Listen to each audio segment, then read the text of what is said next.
har bitta oilada aniq bitta shunaqa farzand bo'ladi, bilasizlarmi? Haligi misol dades 3 ta bolamga deb turib, bittadan vafli, 3 ta vafli olib kelsa, 2 ta farzand birinchi bo'lib yeb qo'yadi. Men doim birinchi yeb qo'yardim. Keyin hali yarmini yeb turib, u tash farzand. Yarmini sekin ayasiga bar, "Aya, men mana yarmiga siz ham og'zingiz tegsin, ilindim, sizga olib qo'ydim" deydi. Men qanday chiqarib beraman yeb qo'yganimni hozir? Sen o'zingni yaxshi ko'rsatmoqchi bo'lsang ko'rsat, lekin buni bizni yomon ko'rsatmasdan qilgin.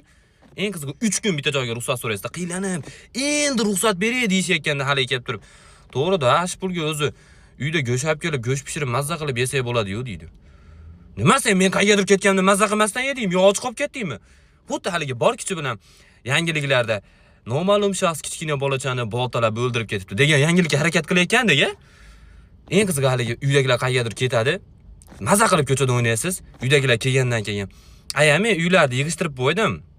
Nolar o'ynaylik deydi, o'ynagim kelmadi." O'ynaging kelmadi emas, sen o'ynaylik degan o'yinni o'ynamaganimiz uchun kirib ketding-ku.